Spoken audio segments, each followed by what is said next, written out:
안녕하세요. 곽기섭 북한정론TV 김정은 대부 시간입니다. 지난 시간에는 김정은이 정치의 길로 들어서는 운명, 즉 후계자로 지정되는 과정을 살펴보았습니다. 김정은이 2009년 1월 서자라는 신분과 25살이라는 어린 나이, 그리고 삼남이라는 핸디캡을 넘어서서 후계자로 내정된 것은 봉건 왕조 국가의 세습체계처럼 백두혈통으로의 성계가 기정사실화된 정치 사회적 구조, 형 김정남과 김정절의 특이한 성격과 행동으로 인한 조기 낙마, 어린 시절과 후계 수업 기간 중 보여준 정치적 자질이 김정일의 마음을 사로잡은 점, 그리고 결정적으로는 2008년 8월 김정일의 갑작스러운 내정절 발병 등이 작용한 결과로 평가하였습니다. 그리고 김정은의 야망과 권력욕,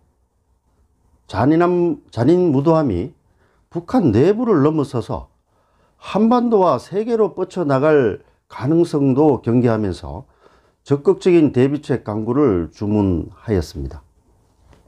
오늘은 김정은이 2011년 12월 아버지 김정일이 사망한 이후 권력을 공식적으로 승계하고 공고화해 나가는 과정을 한번 살펴본 다음에 권력 공고화의 최후 마침표라고 할 수 있는 핵미사일 체계 완성 문제에 대해서 간단히 논해 보도록 하겠습니다. 김정일에서 김정은의 권력 이양은 갑작스럽고도 그리고 신속하게 진행되었습니다.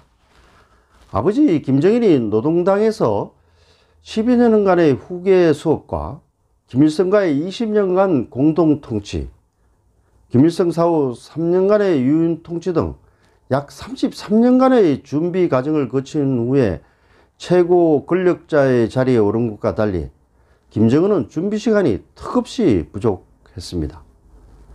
김정은의 제도적 차원에서의 권력 구축 작업은 2009년부터 시작되어 2011년까지 3년간 정도밖에 되지 않았습니다.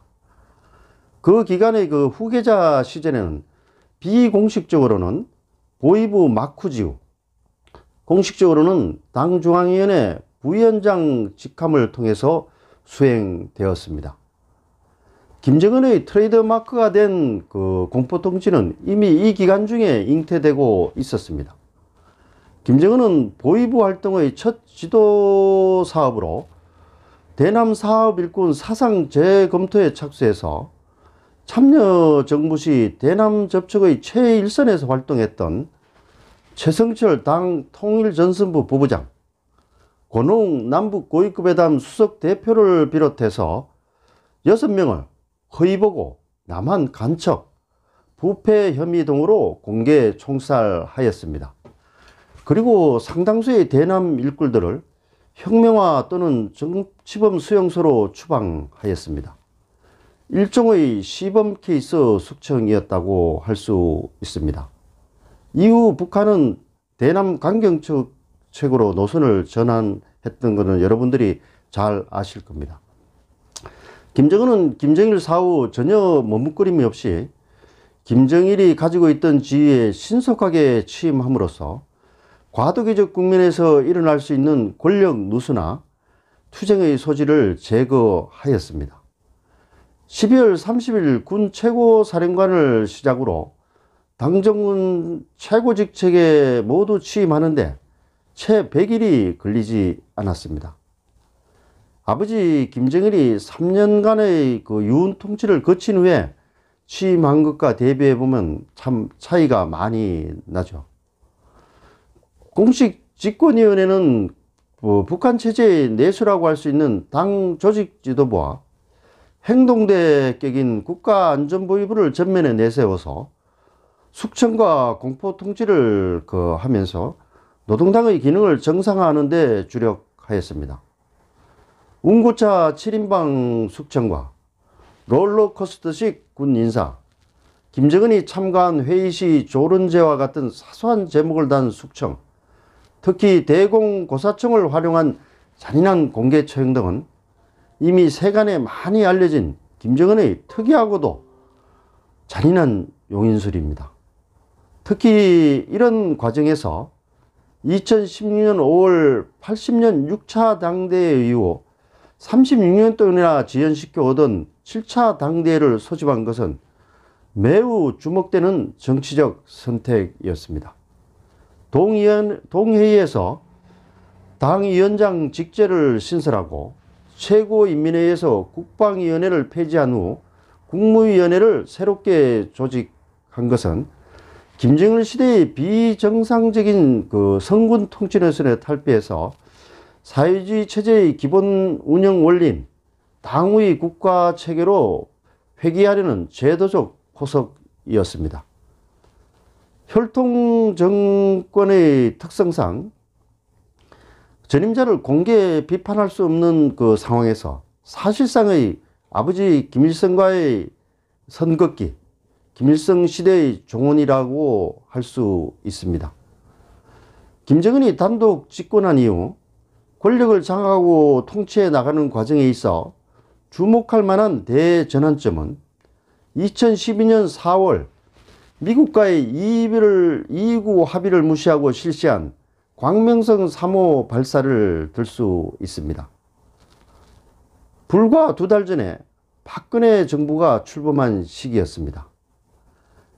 이후 북한은 4차례 핵실험과 120차례의 미사일 발사 시험을 통해서 핵미사일 개발에 올인하고 그야말로 내부 안정을 위해서 고슴도치 전략 전술을 택했습니다.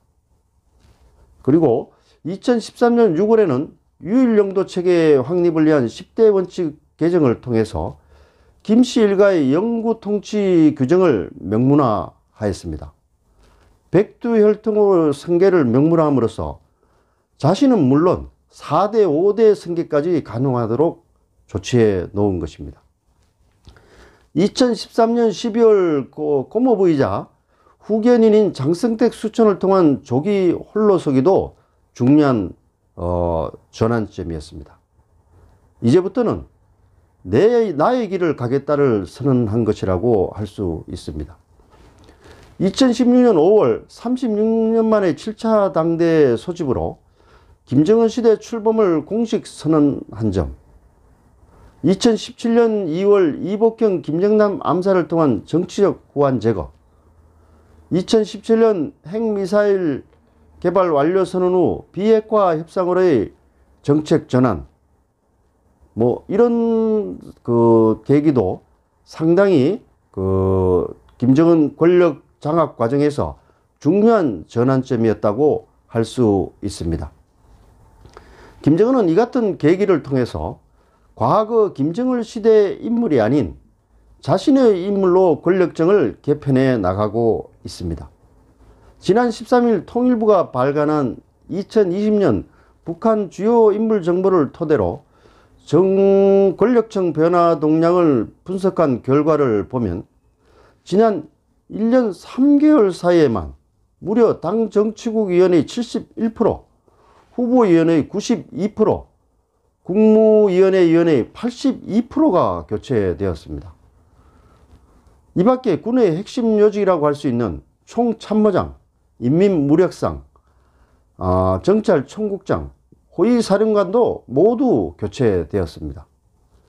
김정은의 권력 장악 작업은 이제 거의 마무리 수순에 와 있다고 해도 과언이 아닙니다. 결론을 맺겠습니다. 김정은은 김정일 사후 빠른 시간 내에 권력을 장악 공고화해 나가는 데 성공하였습니다.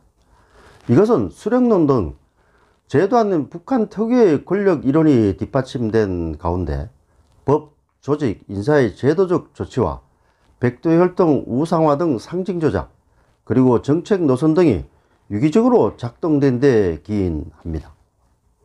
특히 공포 통치를 통해 아버지 김정일이 생전에 마련해둔 후견인들과의 공동 통치 구도를 조기에 깨뜨리면서 핵미사일 개발과 비핵화 협상을 통해 외부 갈등 구조를 끊임없이 창출한 것이 김정은 권력 공고화에 결정적으로 작용하였다고 평가됩니다. 왜냐하면 북한 이꼴 김정은, 김정은 이꼴 핵무기라는 등식을 만들었기 때문입니다. 당연히 잔인하고 무모한 측면도 많았지만 하이 리스크, 하이 리턴의 성부사 전략 전술이 성공하였다고 할 수 있습니다. 향후 김정은은 보다 탄탄해진 내적 권력 기반을 바탕으로 코로나19 사태로 인해 북한은 물론 미국 등 주변국들의 운신의 폭이 그리 클 수 없는 국면에서 핵미사일 전력 강화를 위한 최종적인 조치를 조속히 마무리 지은 후에 경제 개발로 눈을 돌릴 것으로 저는 판단하고 있습니다. 경제는 권력 안정의 또 다른 큰 축이기 때문입니다. 5월 말 현재 김정은의 최대 관심사는 핵미사일 고도화 완료, 그리고 제1역전과제로 추진해온 원산 갈마 관광특구 준공을 통한 경제난 탈출로 확보라고 저는 생각합니다.